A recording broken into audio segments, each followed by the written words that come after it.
Okay, so we're recording and live. Hi, everybody. We'll be starting the meeting in just a few moments. Just allow a few seconds for various attendees and panelists to all get on board and sort of logged into the Zoom call, and then we will begin.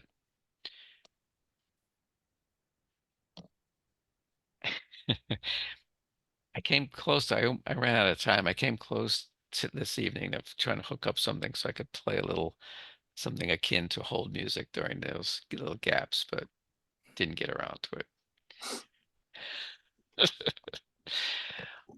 All right, let's see. We've got, well, I see the attorneys for the first item on the agenda, and I get 7:01. Just another few seconds, and then we'll call the meeting officially to order.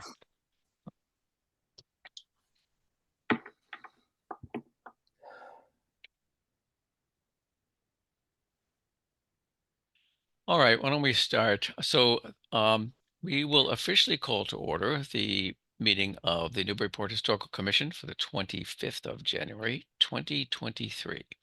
Please note that this proceeding, like all these city virtual Zoom meetings, is being recorded. So we'll start with our usual roll call. These are in alphabetical order. We'll go through the commissioners. Andrew Bernhardt, and this gives us a chance.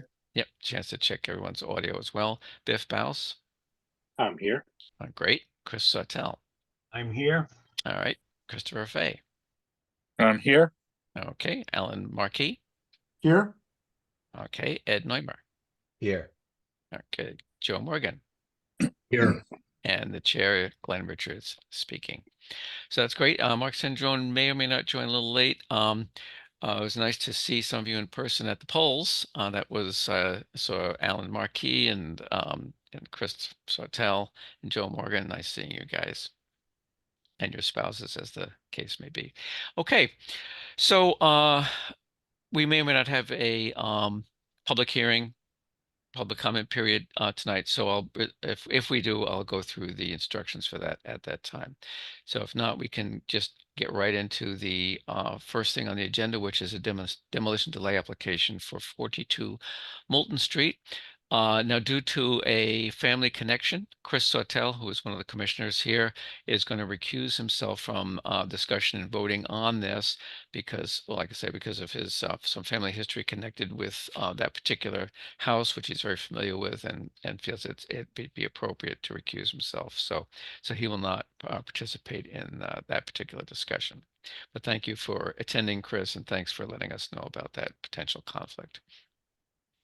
Okay, so who'll be speaking for the applicant? I see some Ben Taylor and Lisa Mead from MTC who will be speaking today. I think, Mr. Chair, I will be this evening. Lisa Mead. Okay, Attorney Mead.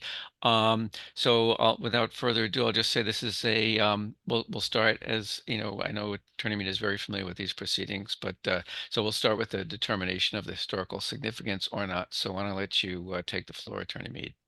Great, thank you very much. And for the record, Lisa Mead, Tellerman Costa, 30 Green Street in Newburyport, on behalf of the applicant, Max and Ashley Pillsmaker, who are the owners of 42 Moulton Street. If you can go to the next slide, please.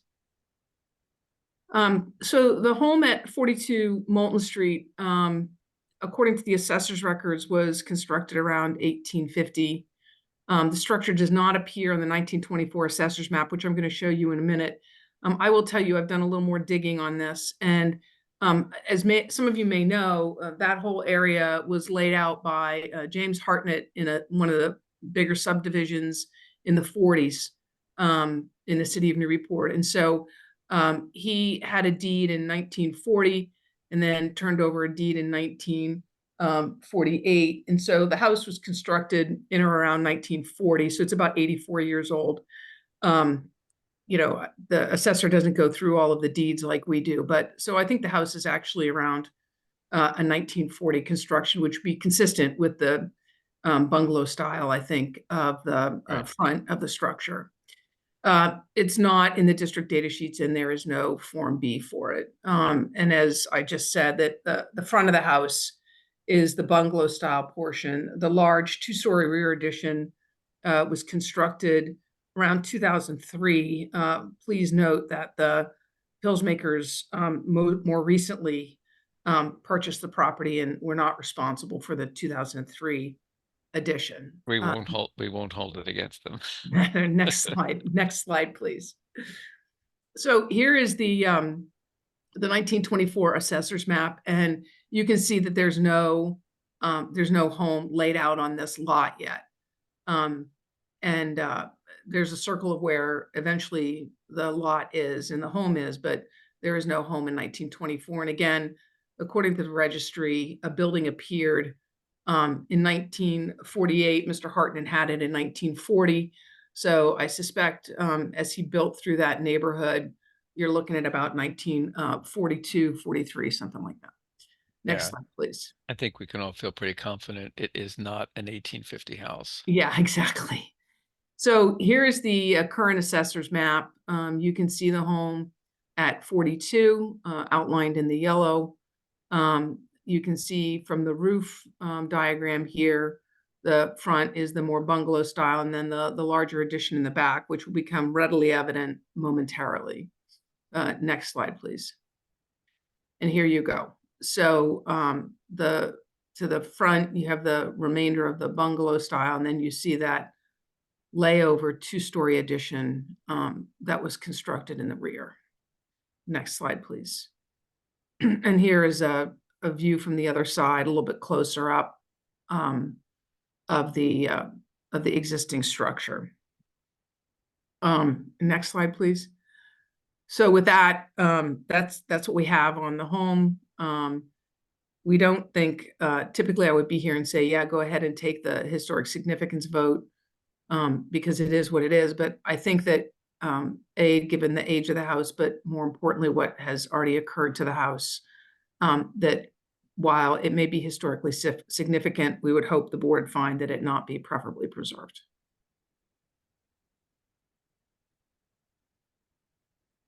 And that's all I have right now, Mr. Chair. Okay. Yeah, I was starting to talk and then I realized I was Yeah. muted. Thank you, Attorney Mead. As I said, it's definitely not 1850, and definitely altered significantly. Well, I'd like to know what the commissioners think. I have, obviously we have a structure that has been significantly changed. I took a drive through the neighborhood actually this evening just to get a better feel for what things were like in that neighborhood and how characteristic it was and so on. And I would say that definitely more than half, there were a lot of smaller bungalow style or that, similar style houses there, but quite a few of them, I would say definitely more than half, have been altered in either a small-ish way or in some cases quite major ways, or in some cases the louts looked like whatever was there was demolished and a totally new, much larger edifice constructed. But I'd like to know what you panelists think. I see Biff has his hand raised. Biff, would you like to comment? Yeah, I actually had done some research on the home, and my research conflicts a little bit. Just to kind of rewind a little bit, the land that it was originally built on was part of Moultonville, which was basically a planned neighborhood by William P. Moulton of the Moulton Castle fame. He deeded out the plots in about 1872. In 1873 to 79, there was a depression and never had the money to finish it. In about 1927 is when Hartnett purchased the property along with a lot of other tenements. They were called along Moulton Street, and I believe had a large building there as well. What I'm finding in the deed, I traced the deeds all the way back. In 34, the Hartnett sold the property to Joseph and Alta Doyle. And it appears that the home was built in about 1935. I found in the 1940 census for Joseph Doyle that he lived in the same home 5 years prior, so April 1st, 1935. So according to that, the home was built at least April 1st, 1935, and if they bought it in 34, that makes sense to me. Around 34, 35 is when it was built. So the home next to it is like identical, and it's right to the left of it is almost identical. Looks like they're built at the exact same time. The only difference is this large addition from 2001 on the back. Personally, I do think that I don't think anyone's going to love the addition on the back, but I don't think that it destroys the character of that cottage bungalow style, with that little porch, especially with those two homes right next to each other that are literally identical in the front. The home, one more down to the left is another small Cape Cod. So I feel like it's part of that kind of connected little neighborhood. And again, I think it's actually probably 1935 when it was constructed, at least according to what I found. Okay. Well, thanks, Biff, and thanks for doing that digging. Anyone else have any thoughts on this? Joe, I know as a former architect, you sometimes have some thoughts on some of these houses that kind of throw us a bit of a curveball. Yeah, thank you. I feel kind of bankrupt on that this evening, but Okay.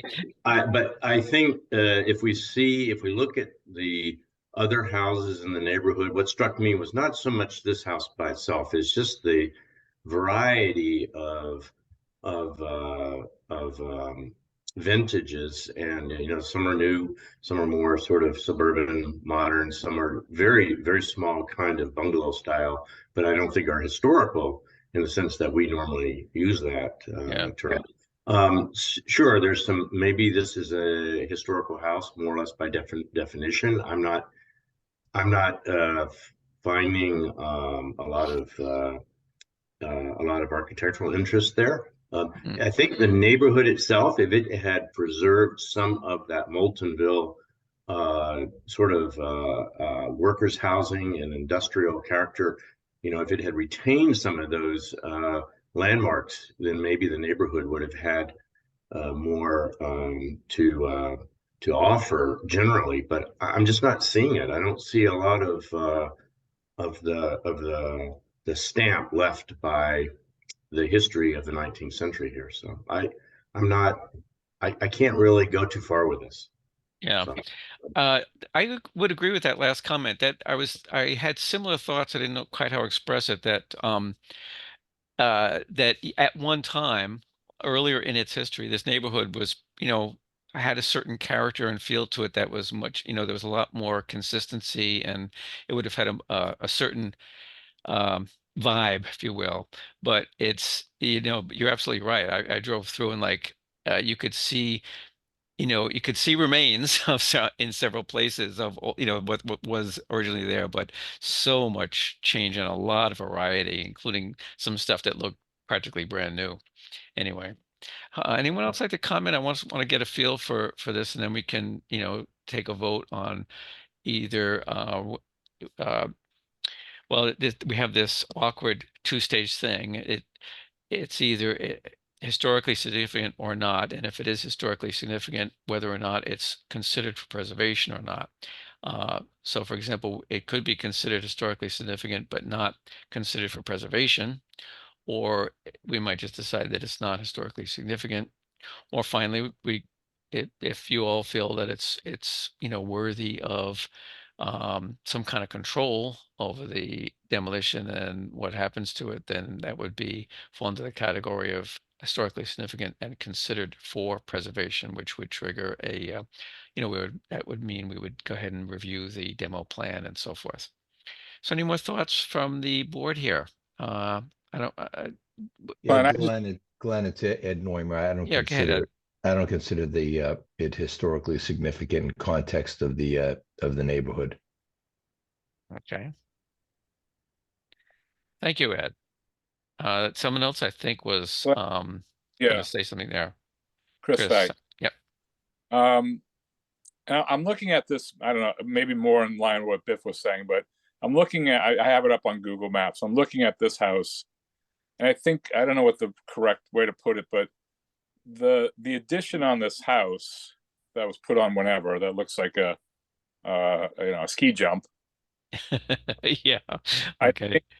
think in some ways proves why we shouldn't be, you know what I mean? Like why we shouldn't be doing anything, because these things have been done in the past. We can all look at this house. We can all feel for this house. And then I'm looking at the houses on either side that certainly the house on the left, as I'm staring at my screen, is almost identical, if not identical, without the addition, but it doesn't look like it's been touched.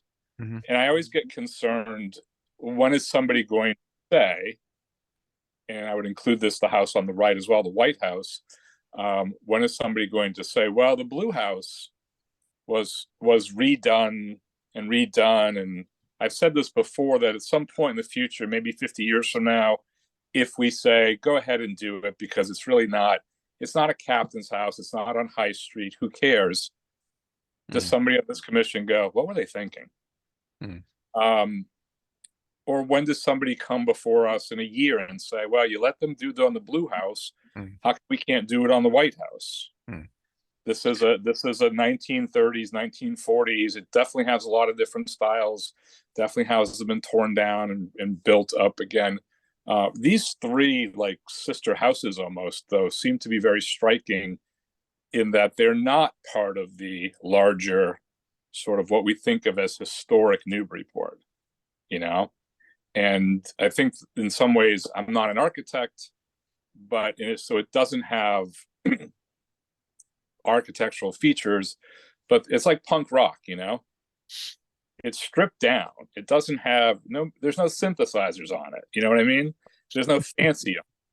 There's no widow blocks, but there's something appealing about it.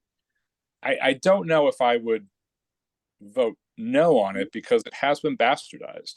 My concern is what happens when somebody says, well, it's like, well, I guess if one person's going to jump off the bridge, it's okay for everybody to jump off the bridge. I feel like we have sayings for this, that maybe don't do it for that reason. Man, they really tortured this house, this nice little, I understand there's practical reasons for that, but I'm going to try to picture that blue house as maybe the way that it was first designed and who it was designed for and marketed towards. So for what it's worth. Yeah, well, I appreciate that, Chris. I would remind everyone that the ordinances that would control something like this, like if were not in place in 2003. So had they been, this certainly would have been a roof line change, and it certainly would have been reviewed. And I would be surprised if I wasn't on the historical commission back then, if there even was one, but it certainly would be challenged, I would think.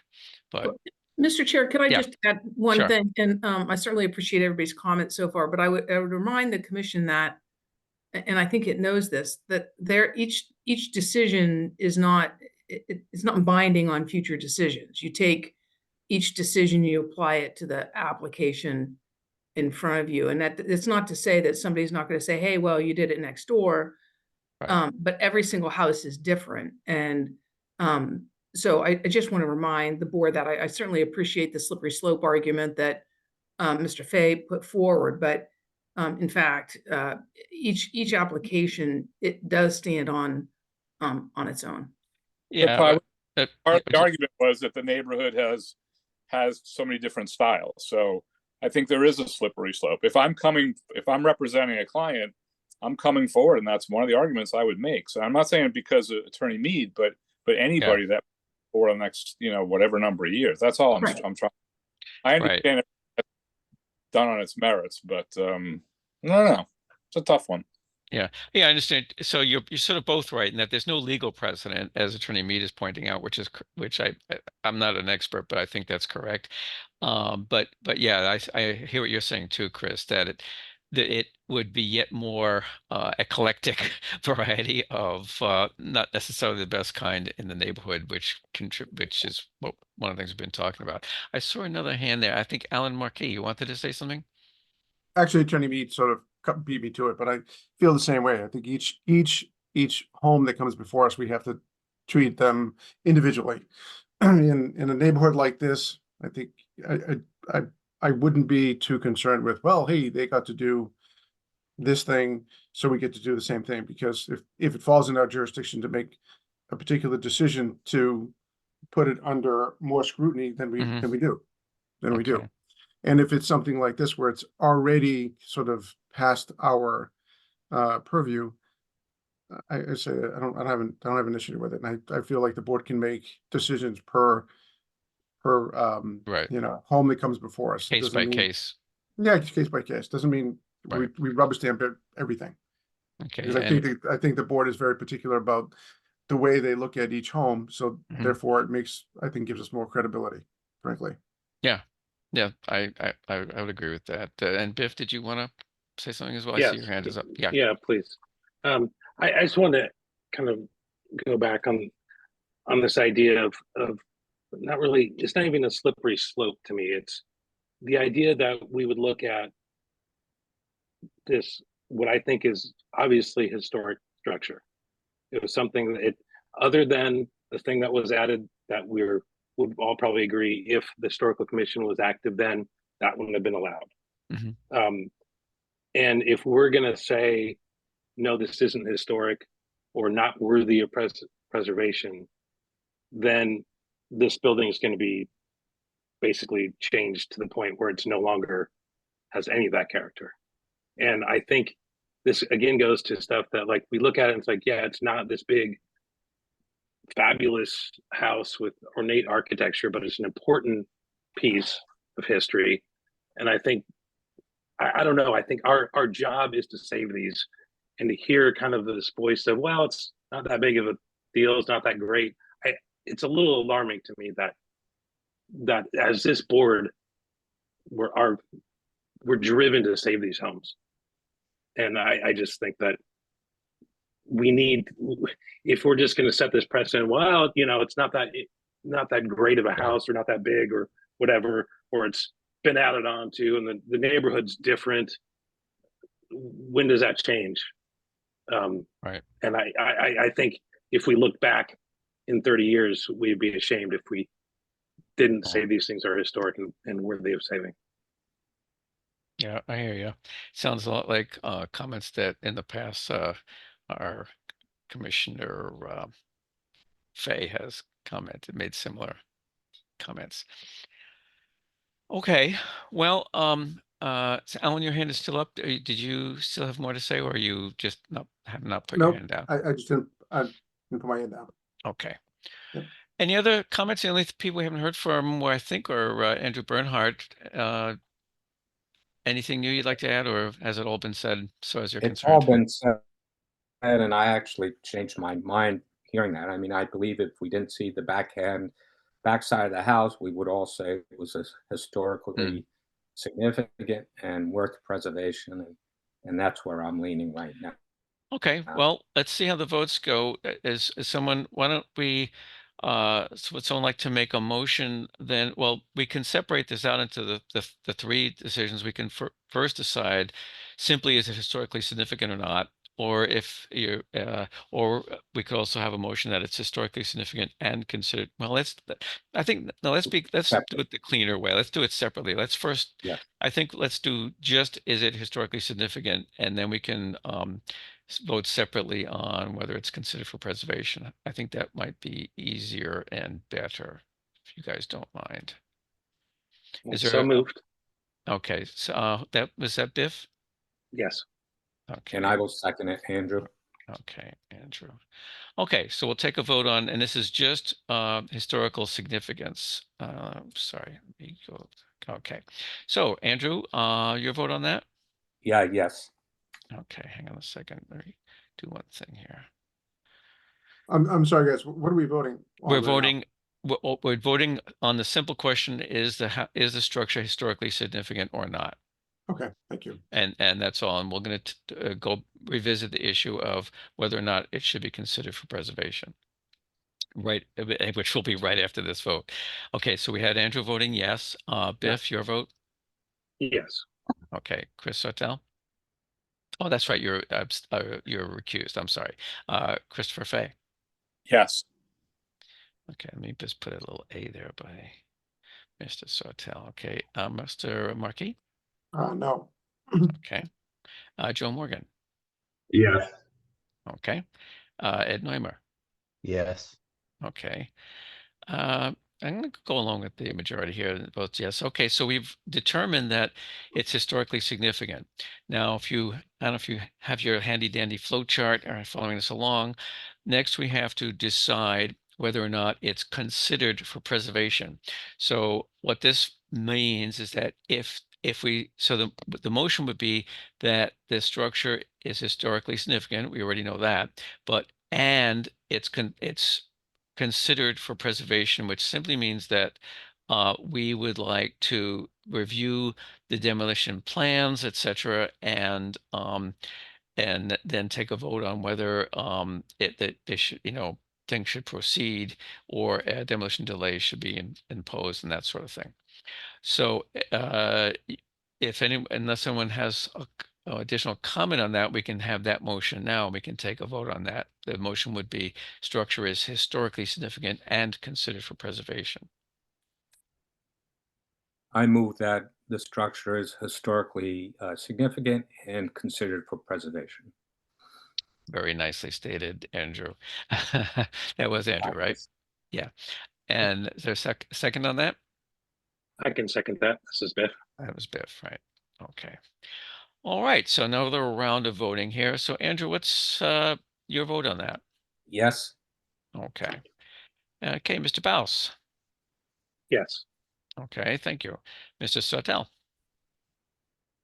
Oh, that's right.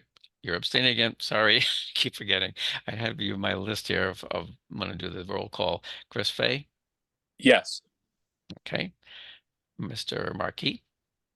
No. Okay. Joe Morgan. No. Okay. Ed Neumer. No.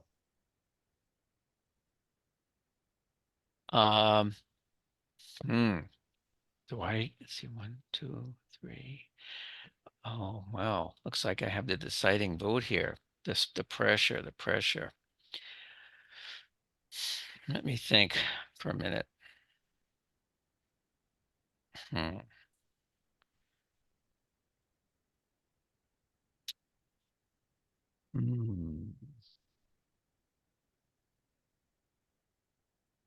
Well, I might make a few enemies here, but I'll probably do that either way. I'm going to also vote no, and I'll tell you why, in case people are wondering. And that's that after looking over the neighborhood, and I fully appreciate the arguments made by like Biff, for example, and I think that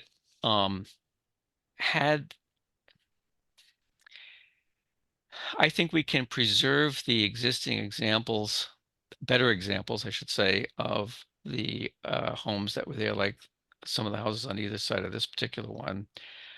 I don't think the bottom line for me is that with this change, is it going to deteriorate? Well, what's the effect going to be on this particular property, but also on the neighborhood? And the neighborhood is such that I really don't see a negative impact on the overall historic aspect of the neighborhood.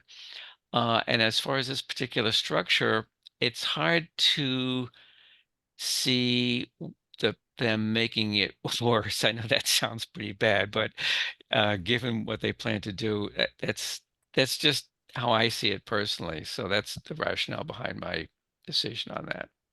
So that is by my count, and Gretchen, do correct me if I'm wrong. I have 1, 2, 3, 3 yeses and 1 abstention, and 1, 2, 3, 4 nays. So to me, that motion fails. Am I correct? Someone, Caitlin or Gretchen? That's correct. Okay, thank you. So what that means is that we do not have to have a demo plan review. Attorney Mead, I'm sure you realize this. And at this point, so you're spared that. And they do not have to deal with a demolition delay. Yes, thank you. We'll be off to the ZBA, Mr. Chair. Oh, do you have CBA concerns Yes. who probably, Yep. yeah, upward extensions and this and that and the other Correct. thing? Yeah, Right. okay.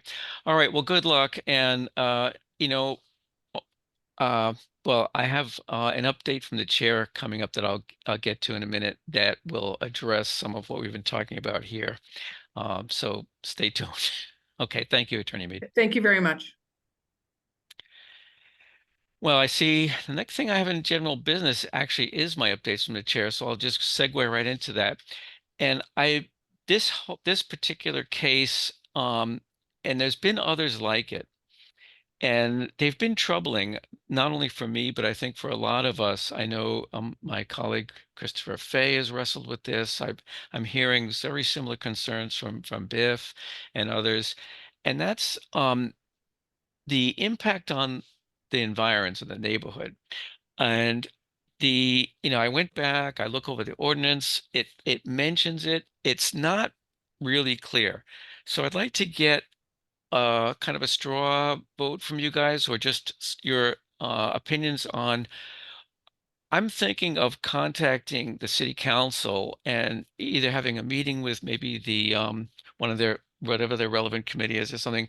I'd like to get some input from the city council as to what their intentions are with regard to how the historical commission, how much weight we should give to like this impact on the neighborhood and that sort of thing. So for example, if they say, oh yes, that's very important, well, that might tip the scales in a case like this, or they might, but I feel that I'm not totally comfortable acting, off on our own. I'd like to get some input from the city council to see what, as the overall governing body, how they look at this whole situation and how they see our role as a historical commission.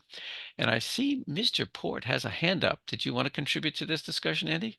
Sure. Thank you. Through the chair. Thank you. Sure. Yeah, just a comment about defer to the commission here, obviously, on questions or concerns or areas to work on. And we're always talking about clarity and regulations and sometimes updating language or clarifying. Just in the context of what you just suggested or threw out there, I was thinking just structurally, typically how something that might be addressed here without a new ordinance being proposed, as a format discussion, you might take that question and have it be a quote communication, meaning basically a memo to the city council, if that's what you're thinking. There's other, avenues of discussion that can be had, but if it's with the council, short of them having a new ordinance they're working with, perhaps just a memo communication that, as you suggested, could be routed to the designated committee, which in this case is the Planning and Development Committee. And they could have that discussion. I would just note that short of them taking a formal action of some type, that dialogue may be helpful in clarifying, but to the extent that it's being used for interpretation, and so forth, it may be necessary or beneficial then to try to codify some of that, just to the extent that it's sort of an informal conversation about it versus something that we're relying upon for regulation. So if we want to kind of flush that out a little bit further, we might think about how we are looking at the language of the ordinances or regulations, in addition to any kind of informal dialogue about what the current councilors may think, because obviously these ordinances were written by others and we haven't had a recent discussion with the council about it. So that was just my initial thinking, having a conversation just to kind of frame whether or not it's a formal opinion from the council, whether or not it's translating into a regulation, or if it's a kind of ad hoc interpretation, which could be, unless it's a little bit more formal and structured, it might be confusing or, to folks, and depending on what their perspective is. Yeah, thank you, Sandy. And Sure. that's kind of what I was thinking, like send a memo to the P&D committee. I believe that's now Shand is That's correct. Yep. Chairing that. Yep. And just let them know that this is a concern. And I'd like to know what you guys think. And I bet I see Joe's hand is up. Joe, you have a thought on this? Not on the issue of the ordinance. But I was just wanted to talk about the architectural significance and the stylistic issues that come with these sort of marginal properties that are either interwar or post World War II. seems like the last time we talked about this, and we had some debate about these marginal 75, 85-year-old properties, was when we were talking about suburban properties that aren't really displaying a lot of architectural detail in the sense of what we might see in federal style or Right. Second Empire. You can't really put it into an architectural stylistic category. And I mean, I know I mentioned the fact that what we're lacking are some Form B, Form B, Form B's, Info. the description sheets or whatever. Right. Those are the district data sheets that we were sort of rely on for understanding some of the architectural background, the historical background. If we don't start to, if the city doesn't start to do something to act on the properties that are in that range, the interwar, post-war decades, we're going to continue to confront, I think, in a technical way, we're going to confront these problems. We need to formalize, I think, the dialogue that we use in our valorization, if you will, of these properties. We need to come up with some way of making it a bit more formal, because I mean, it's difficult to talk about these properties, in terms of the historical context of, say, garden cities or arts and crafts, or whatever kind of nomenclature you might want to be able to draw on to describe these properties of the 30s and 40s and maybe early 50s. Yeah. But we need to somehow have some documentation that gives us some guidance. And I don't believe the city is making any progress on this. And I'm wondering what kind of resources the city can provide, either to us or through consultants, that could actually start to help the commission in its benchmarking of these properties. Yeah, that's a great point. And I see Andy Port's hand sprang up. I wonder if he's going to talk about that grant program. Go ahead, Andy. You want to say something? Yeah. Sorry. Thank you. Yeah, I guess one of the issues that we run, this conversation has come up periodically, and whether it's adding certain structures that aren't, on the listing today and so forth. The problem that I think we continually run into in different areas of regulations and permitting and land use planning and so forth is just that there's a relatively limited staff in the city in this department, which is the only department that's really appropriate for this type of work. That really boils down then only to two staff, which is Caitlin and myself. And we actually have pretty full plates right now with our existing workloads.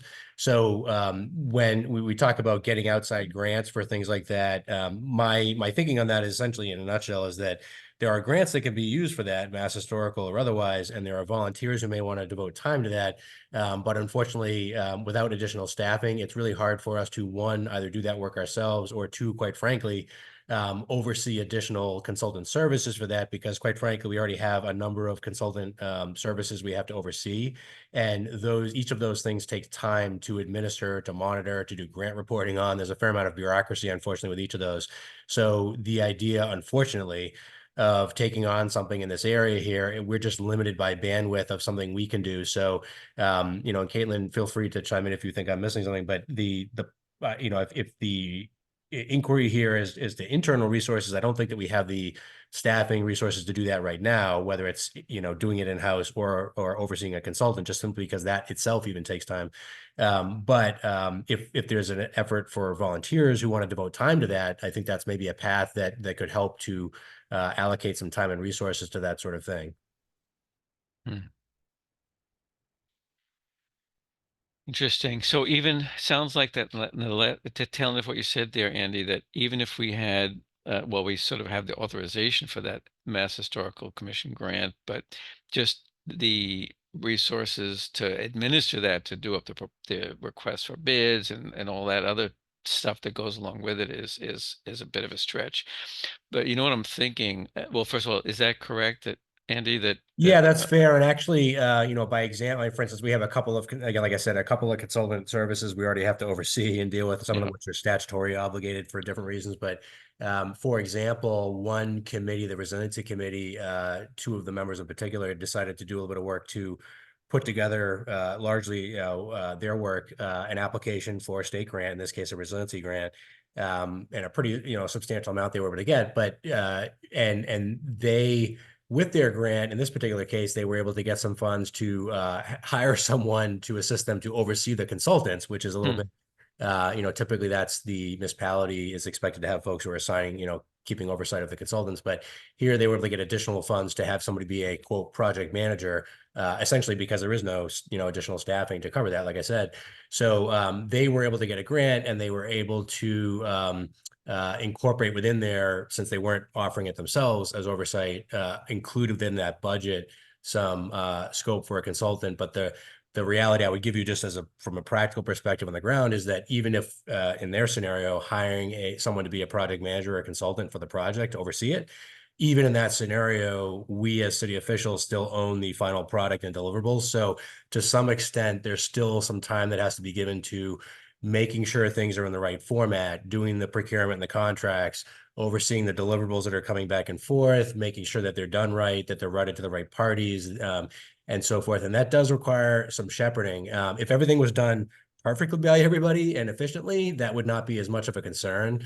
But the unfortunate reality is that a lot of what the work that Caitlin and I and the others in the staff in this department have to deal with, a lot of it is slow and bureaucratic and has a lot of process involved with it. So unfortunately, there's a tendency, I think, for folks to think that, well, there might be a little bit more bandwidth to do this or that. And unfortunately, while I personally would love to do, more like this, things like this, we unfortunately are oftentimes dealing with the existing, burdens of things that we have to deal with. And so it just becomes that much harder for us. I have this conversation with grant folks at the state and local level all the time about just the inordinate amount of process that goes with each one of these, that then when you compile those all together on top of each other, while we're trying to administer the existing regulations, enforce them, require people to follow the regulations, to come in for the right permits, to go through the hearing processes, to write the decisions, updating codes, like all that stuff takes time. There's a bunch of meetings that happen on everything.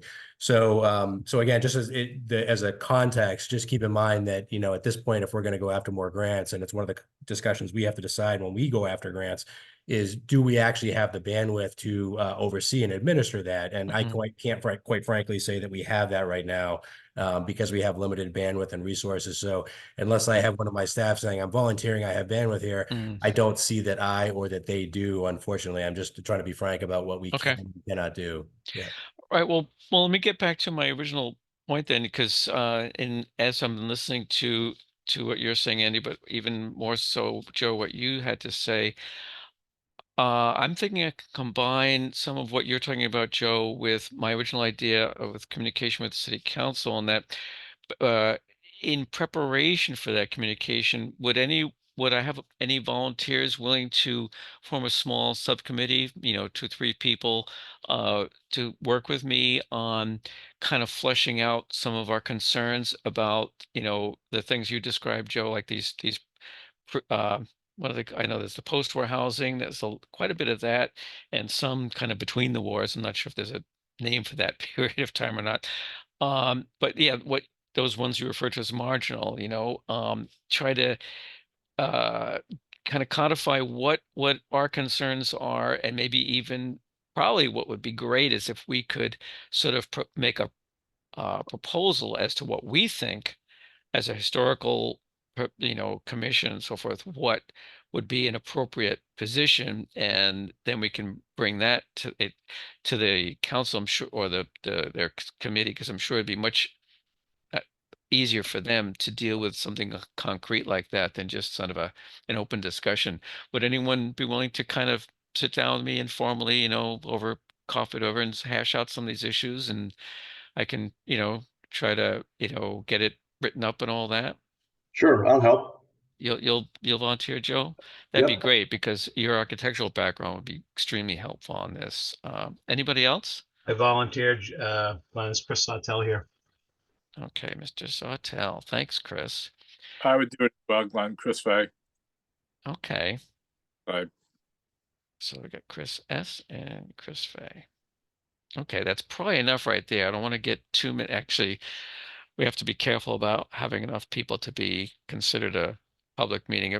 Do we have, if we have, a quorum is 4. So Andy, if we have 4 people, is that considered, Yeah, you just have to post the meeting if you're going to have your meeting to discuss it. even if it's in a coffee shop? I just, just in terms of the statutes and the, case Okay. and so forth. Yeah. And we post that, book a room, and you could do your work there. Okay. Unless you want to have a smaller group that perhaps. No, well, I just as soon have all the input. All right, so we'll just deal with that. We'll follow the rules, no problem. And again, it's these sort of cumbersome things, which like each one is not a problem on its own, but when you add up all these different constraints and you have to get everybody together, it's things like that have to be worked out. So it can be Yep. done. It's just that we Yep. gotta juggle the. Yep, another example of the bureaucracy. All right, well, thanks, Andy. All right, so I'll try to line something up, and I can talk to you guys offline about what's a good evening or afternoon or whatever. Now, but I know Chris, do both of Christopher's work? Are you still employed, right? I know Joe and I are retired, but you guys are not, right? No, I retired. Oh, you did? Oh, congratulations. When did you retire? October. Yeah, it's coming back to me now, Christopher. I remember you saying that you were getting close to that, and it was kind of a mixed feelings and all that. All right, Yep. well, okay. Well, that helps a little bit. So it's just you, Chris Hotel, right? Yeah, because of all the writer's strike and SAG strikes, unfortunately, the film production work in Massachusetts has kind of stopped. So I do have time available. I see. Okay, well, we'll work something out. We can take that offline. We don't need to take up time in the meeting here with that. Well, thank you guys for volunteering, though. That's great. We do have one more or two, at least one more bit of official business. I hope you had a chance to review the minutes from the 11th of October. Is anyone prepared to make a motion to approve those? I'll move to approve the minutes. Chris Fay. Okay, thank you, Chris. Excuse me, are I they will- seconded? I will second Andrew. Andrew Bernhardt. Thank you, Andrew. Okay, so Andrew, as long as you're speaking, what's your vote? Yes. Okay. Biff Bouse. Yes. Okay, thank you. Chris Sotel. Yes. Okay, Christopher Fay. Yes. Ellen Markey. Yes. Thank you. Joe Morgan. I'll abstain. I don't believe I read the minutes. Oh, okay. And Ed Neumer, I think you were absent at that meeting. Yeah, I was absent. Yeah, so I marked you down as an A. And the chair is actually, I don't think I had a chance to review them either, but that's okay. We have 1, 2, 3, 4, 5 yays, so that passes. So we can approve those. And my apologies. That's something I always make a point of trying to do, and somehow I missed it. Phew. Okay. Any last comments before we have a motion to adjourn? Going once? Going twice? Would someone like to make a motion to adjourn tonight's meeting? Move to adjourn. That sounded like Joe Morgan. Did I get that right? Yes. Okay, is there a second? I'll second. Chris Sawtell. Okay, Chris. Yes. And the way I've been doing it lately is not bothering with the official roll call. Is there anyone opposed to adjourning? Going once? Going twice? Then by unanimous consent. I love saying that. We're officially adjourned, and we'll call the meeting to an end. Thank you so much for your time and attention tonight. And you can get back to whatever other things you were doing. And I appreciate your comments as always. And thanks very much. Thank you, Chair. Thanks, guys. Thank you. Thanks, Glenn. Thank you. Hey, Night, good night, everybody. Good night, everybody. everyone. Night. Good night. Good night.